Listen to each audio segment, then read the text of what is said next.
Tuhan baik buat kita semua, amin. Berapa yang hari ini sadar bahwa Tuhan ada di sini? Tuhan betul-betul ada di sini. Kalau kita sadar Tuhan ada di sini, kita hargai, kita hormati dengan memberi yang terbaik dari hati kita kepada Dia.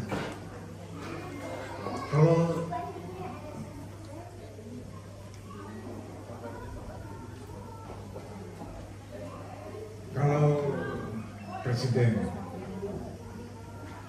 Jokowi ada di sini, bagaimana sikap kita? Demo. Haleluya. Nakal sekali. Demo tak menerima. Baik. Tuhan baik, Tuhan baik. Iya.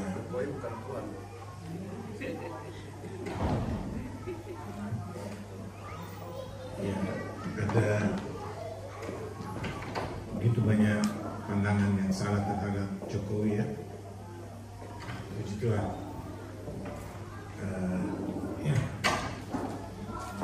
Tapi hari ini kita mau bahas tentang apa arti kemurahan hati yang menjadi tema utama gereja Heaven Ensemble.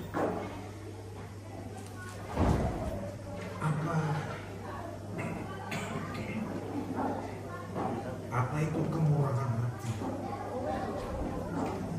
Sehingga betul-betul itu kita melihat dan kita tahu apa yang harus kami lakukan.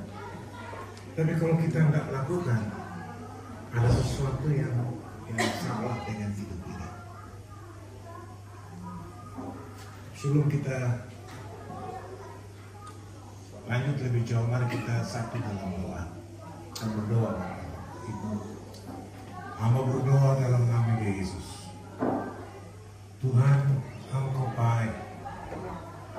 Saatnya kami duduk diam dan dengar firman-Mu ya Bapa. Tuhan bicara buat semua kami. Tuhan buka pendengaran kami, Tuhan membuka pengertian kami. Sehingga Tuhan, kami mengerti apa yang Tuhan mau. Tuhan bicara lebih jauh buat kami. Biar kami didapati orang-orang yang betul-betul mempunyai sifat yang sama denganmu ya Tuhan. Yaitu mempunyai hati, bermurah hati. Ya sungguh Tuhan, kami boleh menjadi contoh, kami boleh jadi teladan bagi orang-orang lain. Tuhan bicara buat semua kami. Dalam nama Yesus, haleluya, amin. Bapak Ibu bicara dari murah hati, semua banyak orang bisa kelihatan murah hati. Tapi kemurah hati yang standar Tuhan berbeda dengan murah hati. Banyak orang murah hati, tapi ada embel-embelnya. Tapi kita yang murah hati, kita mau supaya Tuhan yang ditinggikan. Amin. Saya minta maaf sekali lagi, kondisi saya hari ini agak drop dan gak enak. Ya, jadi ya bisa terima saya aja apa adanya. Tapi saya mau supaya mau jadi berkat buat kita semua. Sore ini Tuhan tolong ya. Pagi tadi saya bicara dari topik yang sama, tetapi dalam versi yang berbeda. Baik, mari kita sama-sama melihat firman Tuhan dari Injil Lukas pasal yang ke-10 di ayatnya yang ke-25 hingga ayatnya yang ke-37. Injil Yohanes pasal yang ke-10, Injil Lukas pasal yang ke-10 ayat 25 hingga ayat 27. Kalau semua sudah, saya mengundang kita bangkit berdiri, kita menghormati dan kita akan membacanya bersama-sama. Yang pria baca ayatnya yang genap, yang wanita baca yang ganjil. Ayat 25 mulai wanita, 1, 2, 3, yang ganjil wanita, yang genap pria. 1, 3. Pada suatu kali berdirilah seorang ahli Taurat mencobai Yesus, katanya, "Guru, apa yang harus kuperbuat untuk memperoleh hidup yang kekal?" Jawab Yesus kepadanya, "Apa yang tertulis dalam hukum Taurat? Apa yang kau baca di sana?" Jawab orang itu, "Kasihilah Tuhan Allahmu dengan segenap hatimu dan dengan segenap jiwa dan dengan segenap perbuatan dan dengan segenap akal dan kasihilah sesama manusia seperti dirimu sendiri." Kata Yesus kepadanya, "Jawabmu itu benar. Perbuatlah demikian, maka engkau akan hidup." Tetapi untuk mengadakan diri orang-orang itu berkata kepada Yesus, "Dan siapakah sesama manusia?" Jawab Yesus, "Adalah seorang yang turun dari Yerusalem ke Yerikho.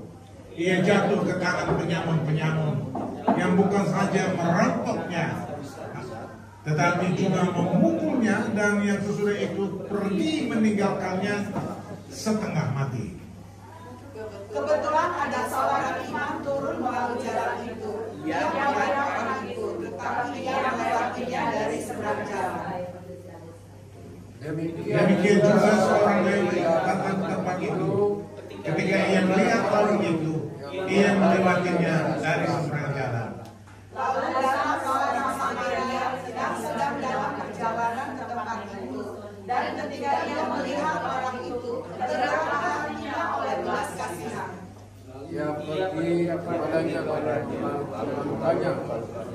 Sesudah ia menyiraminya dengan minyak dan anggur, kemudian ia menaikkan orang itu ke atas keledai tunggangannya sendiri, lalu membawanya ke tempat penginapan dan merawatnya. Keesokan harinya ia menyerahkan dua anak kepada pemilik penginapan itu. Katanya, "Rawatlah dia, dan jika engkau ganjarkan lebih dari ini, aku akan menggantinya waktu aku habis." Siapakah di antara ketiga orang ini menurut pendapatku adalah sesama manusia dari orang yang jatuh ke tangan penyamun itu? Jawab orang itu, "Orang yang telah menunjukkan belas kasihan kepadanya." Kata Yesus kepadanya, "Pergilah dan buatlah demikian." Terima kasih, silakan duduk.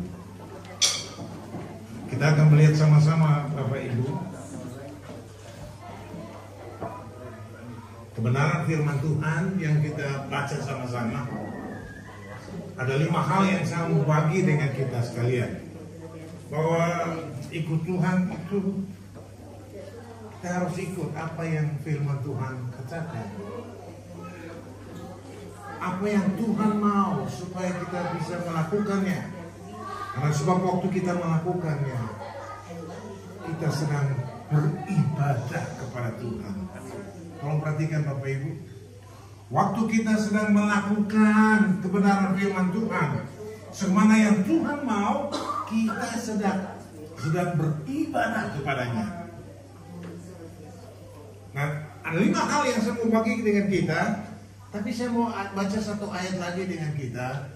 Ini menjadi kunci pembicaraan kita. Dalam Injil Lukas pasal yang ke-6 di ayat yang ke-36.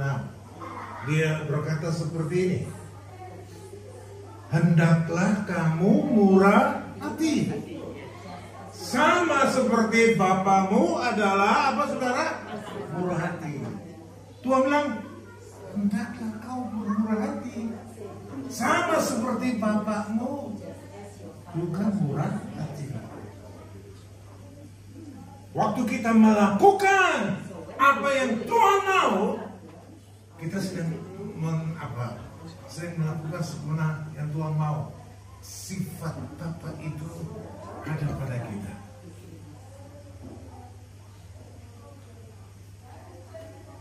Kita akan melihat 5 hal yang dari pembacaan kita dapati ada 5 hal. Saya dapati ada 5 hal di sana. Yang pertama, berbicara tentang kebenaran tidak menjamin seseorang memiliki hati yang benar. Kalau perhatikan, Tolong perhatikan, berbicara tentang kebenaran tidak menjamin seseorang memiliki hati yang benar-benar. Kisah ini ternyata pertanyaan yang tidak tulus dari seorang ahli Taurat. Saudara tahu ahli Taurat? Seorang ahli Alkitab, dia tahu semua kitab Taurat, dia tahu rahasianya, dia tahu. Tapi kalau dia mau mencobai Yesus,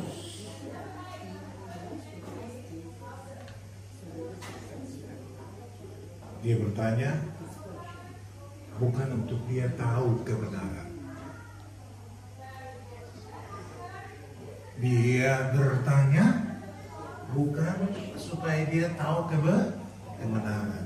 Sebab kalau orang tahu kebenaran, maka kebenaran itu yang akan memerdekakan dia.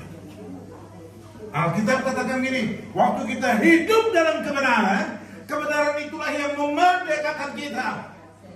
Hingga kita tidak buat salah terhadap Tuhan, kita tidak buat salah terhadap sesama kita, tapi kita membuat yang menyenangkan Tuhan dan juga membuat yang senang buat sesama kita.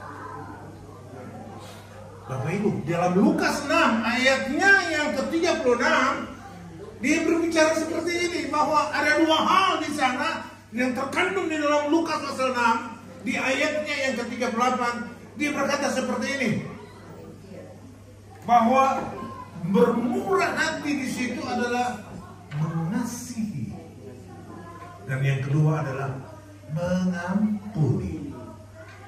Tolong perhatikan Bapak Ibu.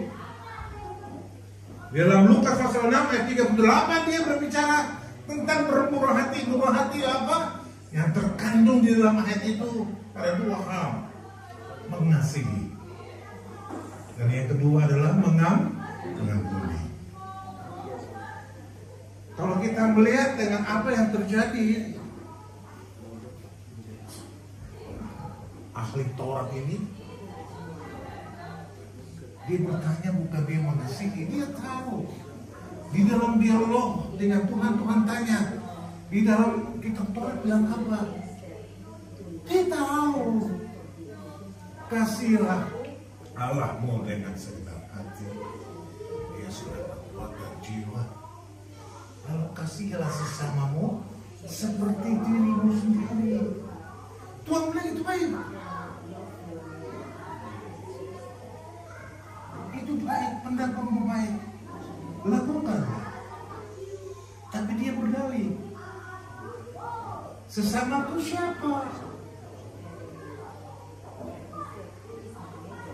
Sesamaku itu siapa?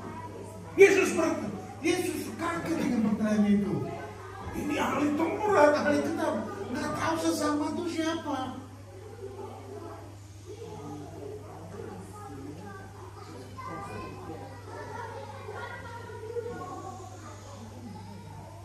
Pertanyaan yang tidak tulus sedang menggambarkan bagaimana kehidupannya. Sebab dia tahu tentang kebenaran, tapi dia tidak hidup di dalam kebenaran. Begitu banyak anak Tuhan tahu tentang kebenaran. Firman sudah disampaikan dan itu ada di dalam pikiran mereka. Mereka tahu. Tapi berapa dari kita yang melakukan kebenaran?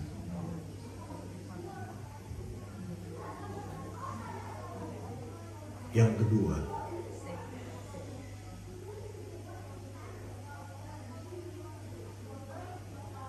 kapan kitab suci?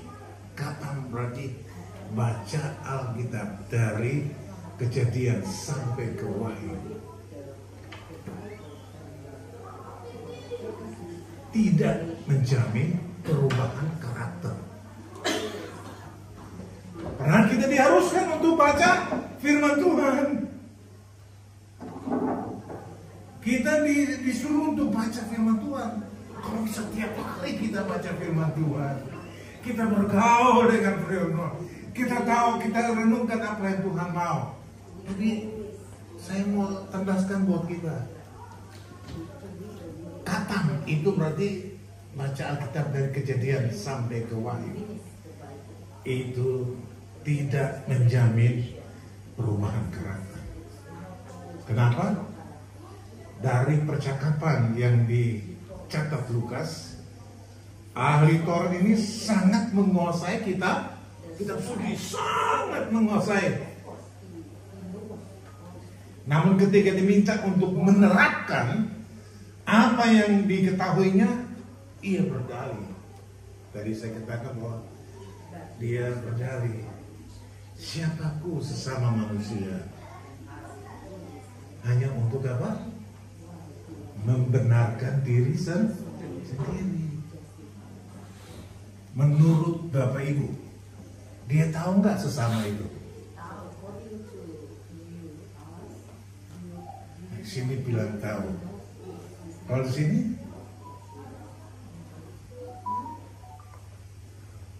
ahli Taurat ini, apakah dia tidak tahu?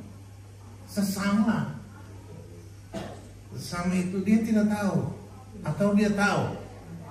Menurut Bapak Ibu di layar sebelah sini tahu nggak? Di sini tahu, sini tahu, berarti dia tahu.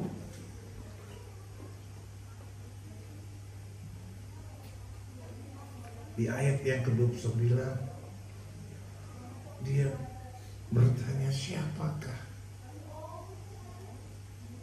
sesamaku manusia? Wow. Ahli Taurat ini punya tugas untuk mengajar masyarakat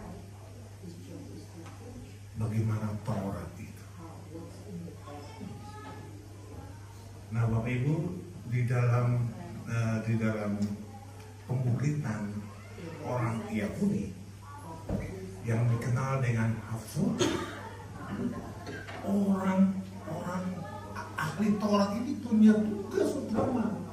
Dia sebagai seorang mentor yang mementor 1, 2, 3 orang membaca kitab Taurat, mengulaskan tentang kitab Taurat.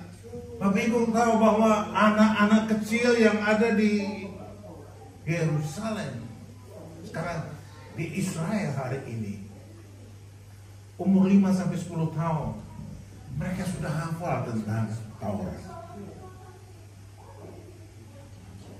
Jadi tidak masuk di akal saya kalau ini ahli Taurat katakan, sesamaku siapa? Dia ahli, dia mengajar, terlibat di dalam kebenaran firman Tuhan tiap hari. Kalau dia tidak mengerti sesamanya, ada tanda tanya besar. Sebab itu kesimpulan saya baca Alkitab dari Kejadian sampai ke Wahyu tidak menjamin akan merubah karakter kita. Karakter ini akan dirubah pada waktu kita hidup di dalam kebenaran, menjalankan kebenaran, hidup di dalam kebenaran. Kebenaran itulah yang akan memerdekakan kita. Amin. Kebenaran itulah yang akan memerdekakan kita waktu kita hidup di dalam kebenaran. Bapak Ibu, murah hati itu luar biasa. Kalau kita hidup di dalam kebenaran, wow, murah hati itu akan sendirinya. Kalau gereja kita yang baru ini semua punya sifat murah hati, sebentar aja seorang hamba Tuhan katakan sebentar aja akan mengalir jiwa-jiwa datang. Kenapa? Di sini terjadi samudra kasih yang luar biasa. Kasih itu murah hati yang menjadi karakter kita, yang menjadi sifat kita. Haleluya. Ini yang Tuhan mau.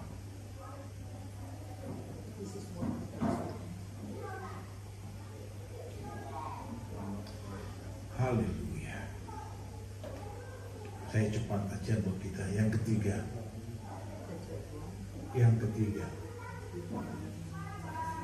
Aktif melayani tidak sama dengan mentaati firman Tuhan.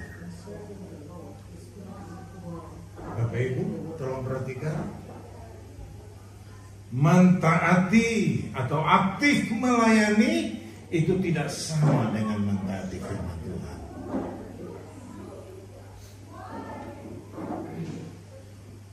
Melihat dua tokoh dalam perumpamaan ini, seorang imam dan seorang Lewi,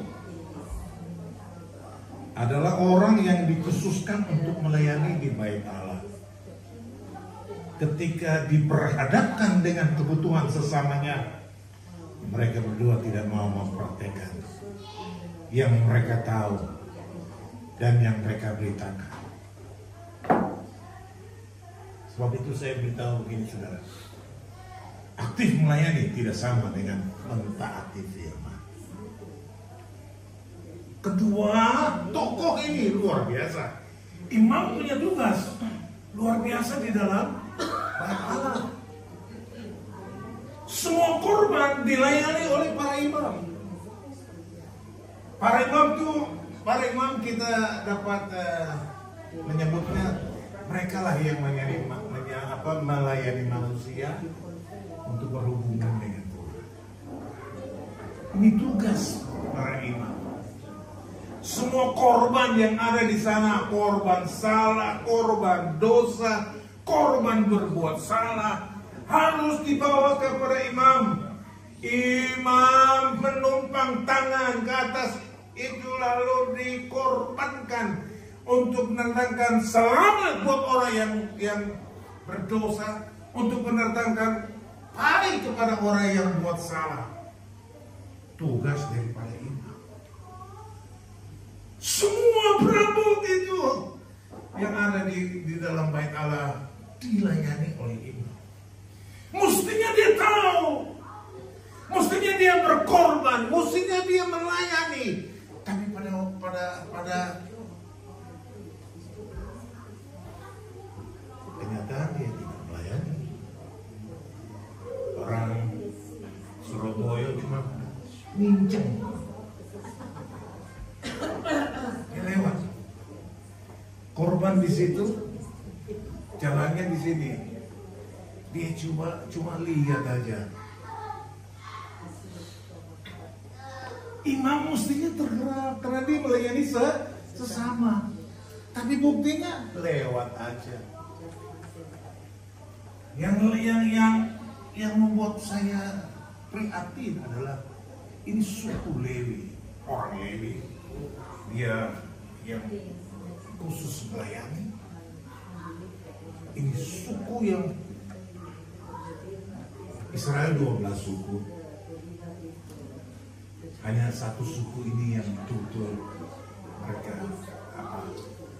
sungguh-sungguh terikat pada Tuhan. Hingga Tuhan pilih satu suku ini yang hanya khusus untuk melayani.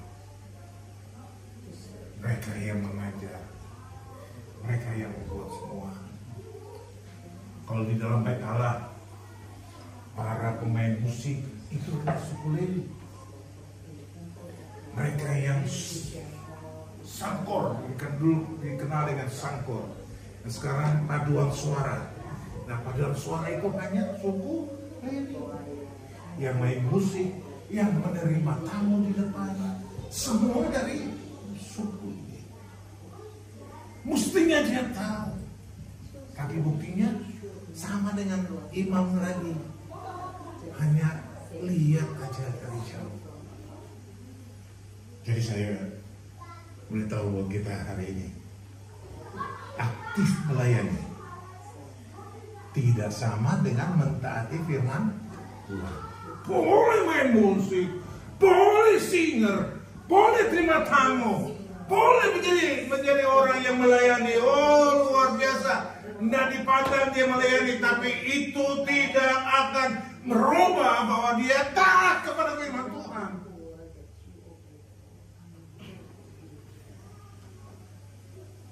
Jadi orang yang melayani mestinya orang yang taat kepada firman Tuhan.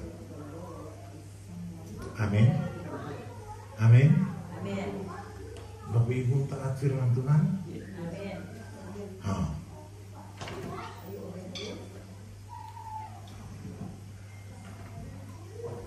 duta kedatangan Tuhan.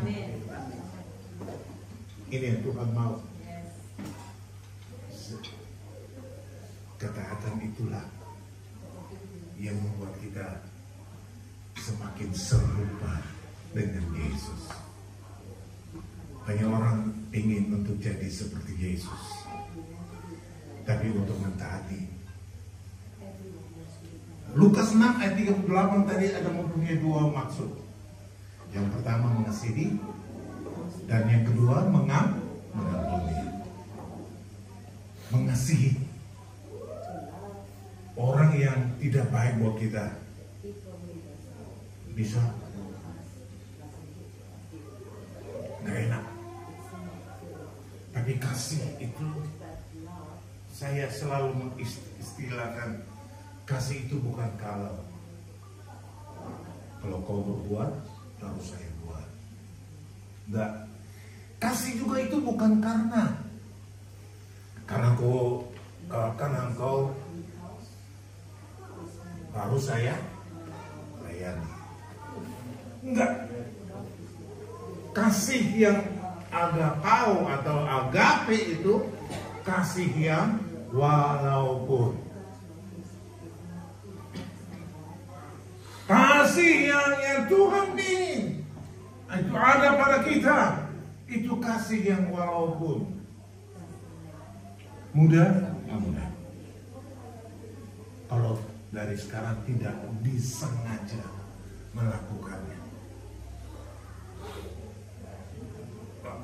kita lebih mengasihi orang yang dekat dengan kita, setuju dengan kita, yang ikut pandangan kita. Oh, kita mengasihi.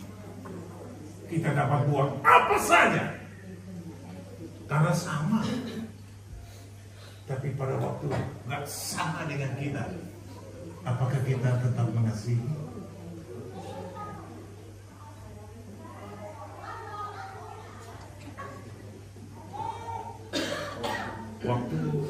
Waktu Yesus mengasihi kita, kita ini membuat hatinya luka.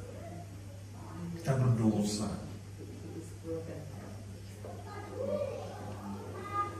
Waktu kita sudah diampuni, kita menyakiti hati dia enggak? Ini pengalaman kita, perjalanan hidup kita hari-hari. Kita menyakiti dia enggak? Halo? Dia mengasihi kita, dia mengampuni kita, hapus dosa kita. Dia mengasihi kita. Saya bertanya lagi, dalam perjalanan waktu kita menyakiti dia enggak? Tapi dia tetap mengasihi. Dia terima kita waktu kita datang buat dia. Dia merangkul kita lagi. Cuma dia bilang seperti ini, jangan buat dosa lagi. Sebab apa? Rasul Paulus katakan gini, tidak ada lagi korban kedua bagi dia. Yesus tidak mati sekali lagi buat dia.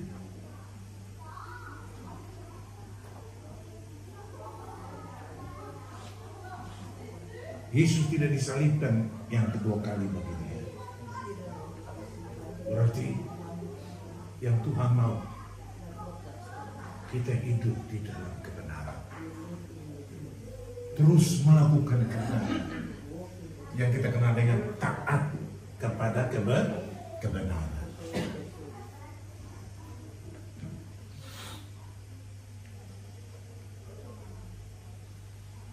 Yang keempat, Tuhan kehendaki kita mengasihi sesama manusia, bukan yang sama dengan kita. Yang keempat, Tuhan kehendaki kita mengasihi sesama manusia, bukan yang sama dengan kita. Ada beda. Sekali lagi saya bacakan ini. Tuhan kehendaki kita mengasihi sesama manusia, bukan yang sama dengan kita. Orang Samaria kala itu adalah golongan yang dihindari karena berdarah campuran. Buat orang Israel mereka najis.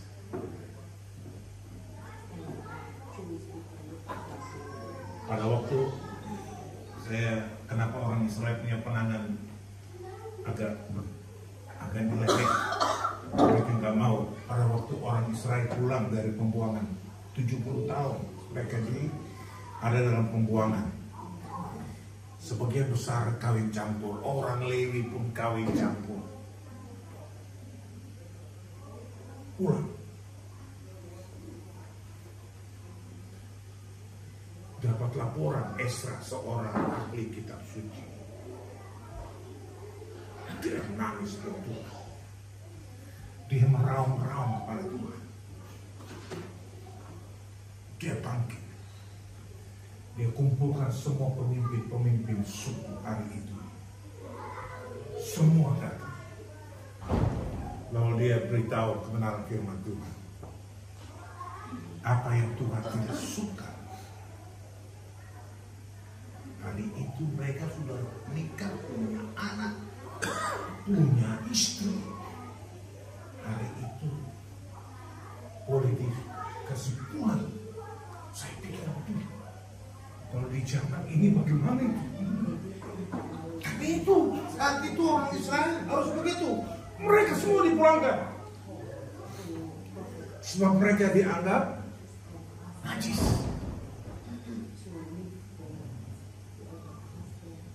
Setelah dipulangkan, Tuhan berkati. Nah, pandangan orang Israel inilah terhadap orang Samaria. Mereka kawin campur, mereka udah najis. Tidak pernah mereka bergaul bersama.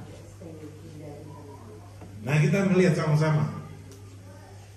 Ketika orang Samaria itu mendapati seorang Yahudi yang dirampok dan dipukul sampai setengah mati, ditinggalkan begitu saja untuk catatan yang kita baca. Sudah sekarat, dia justru yang menolong. Ini orang yang sungguh, dianggap nyeleneh, dipinggirkan, enggak digubris. Tapi orang inilah yang datang menolong orang Yahudi yang terkapar sekarat itu.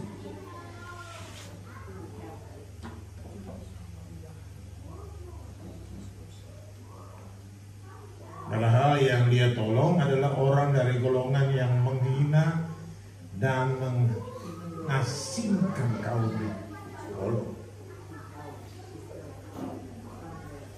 Inilah yang Tuhan gambarkan. Orang yang murah hati. Itu dia mengasihi. Tidak lihat latar belakang. Tidak lihat bagaimana. Tapi waktu melihat dia dalam kesalahan, dalam kecelakaan, dia tolong. Saya suka dengan catatan itu. Setelah dia membalut luka, membersihkan, membalut lukanya, dia rawat dia, dinaikkan ke atas keledainya, dibawa ke penginapan, dibayar penginapan supaya selama dia beristirahat pemulihan itu terjadi. Kalau kurang dia bayar lagi. Wah, luar biasa. Itulah yang Yesus gambarkan.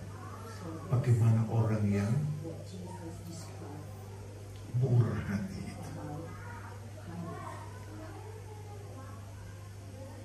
Murah hati itu bukan jual murah ya saudara. Murah hati itu bukan jual murah. Tapi murah hati itu jadi sifat dia yang mau menolong orang lain, yang dapat mengangkat orang lain. Ini yang dia mau. Ini yang Tuhan mau buat kita. Saudara, tema kita tahun ini Saya tahu ini tema yang dari Tuhan. Tema ini mau supaya semua kita sebagai anggota jemaat dapat mewarnai. Saudara,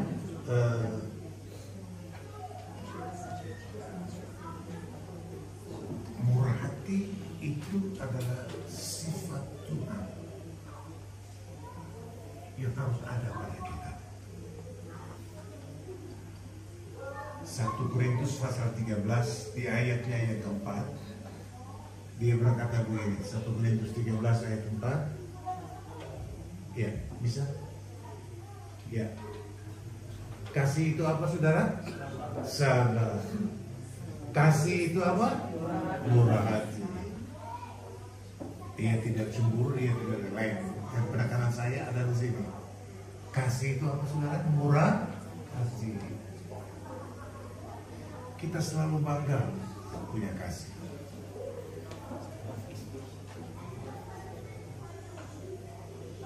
Punya kasih. Sehingga kita dapat menolong orang lain. Haleluya. 1 Yohanes 3 ayatnya yang ke-18.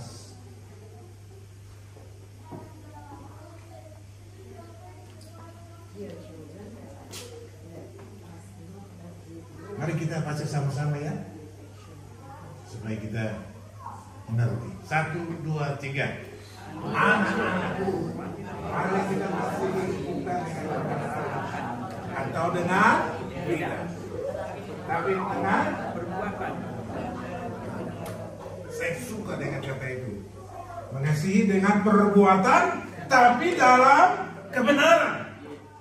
Ada banyak orang buat apa namanya, mengasihi. Wah, mereka bisa buat ini, mereka bisa buat itu. Tapi apa? Supaya apa? Mereka mencari tempat yang seperti ini. Mereka berbuat supaya nama mereka sanjung. Mereka berbuat supaya mereka luar biasa. Tapi Tuhan tekankan buat kita malam ini, berbuat dalam apa, saudara? Kebenaran. Perbuatan dalam kebenaran. Wah, ini dalam banget, saudara. Berbuat dalam kebenaran tidak mudah. Berbuat dalam kebenaran itu tidak mudah, sebab ada menyangkut dengan diri kita sendiri. Motivasi kita apa? Dalam berbuat, motivasi kita apa? Kalau kita hidup dalam kebenaran, motivasi kita untuk meninggikan Tuhan. Motivasi kita hanya buat meninggikan Tuhan. Sebab itu standar yang Tuhan berikan buat kita. Haleluya. Yang terakhir,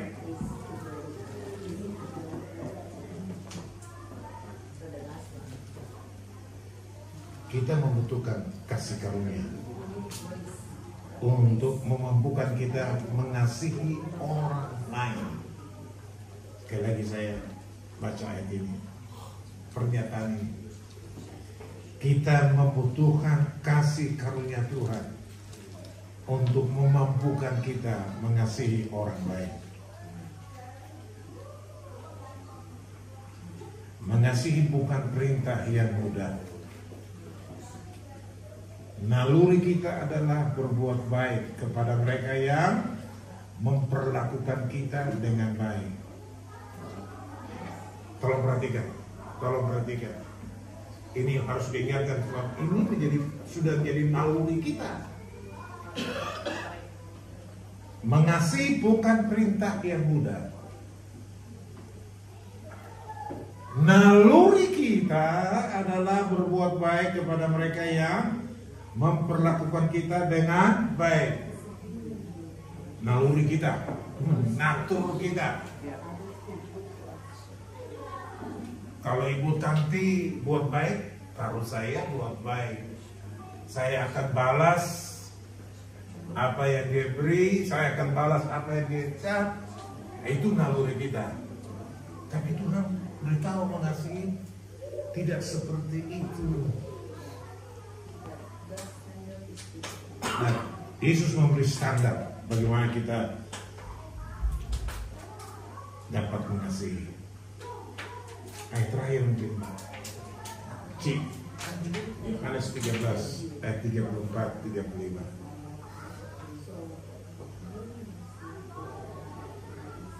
Ayat terakhir di Yohanes 13 ayat 34 dan 35, dia berkata begini.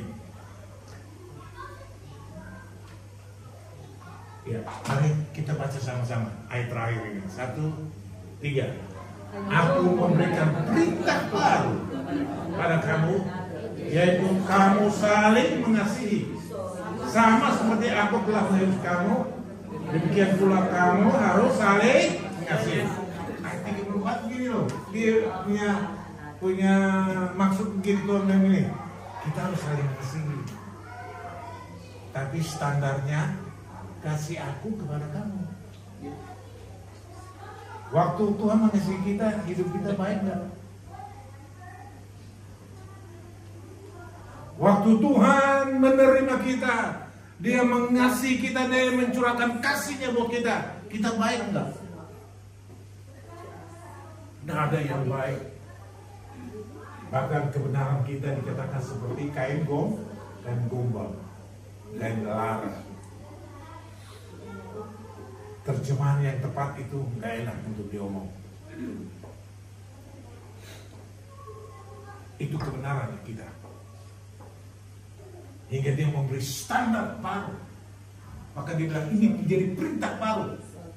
Mengasihi sesama sebagaimana saya mengasihi kamu. Dengan kasih itulah kita mengasihi sesama kita. Sehingga dia mau luka atau tidak luka, saya tetap mengasihi. Dia baik atau tidak baik, saya mengasihi. Haleluya. Ayat 35. Kita baca sama-sama. 1, 2, 3.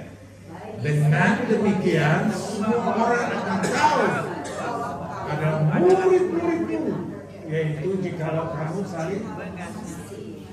Waktu kita orang tahu itu orang, dia menjelek-jelekan dia orang, tapi yang dijelekan itu tak mengasihi. Orang akan tahu bahwa kita ini adalah apa? Pengikut Yesus. Murid itu pengikut. Dalam bahasa Yunani dan matekles, berarti orang yang ikut jejak. Kita pengikut Kristus pada waktu tapi kita tetap mengasihi. Waktu kita tetap mengasihi, kesimpulan orang, dialah pengikut Yesus. Haleluya. Jangan sampai orang bilang dia yang pergi gereja dan saya tidak pergi gereja. Sama. Mestinya kita berbeda. Harus ada beda. Karena kita pengikut Yesus. Amin. Bapak Ibu pengikut Yesus? Halo. Bapak Ibu pengikut Yesus? Yang betul. Kalau kita pengikut Yesus, berarti kita hidup dalam kebenaran. Tidak kompromi dengan dosa. Amin. Haleluya. Tuhan tolong kita.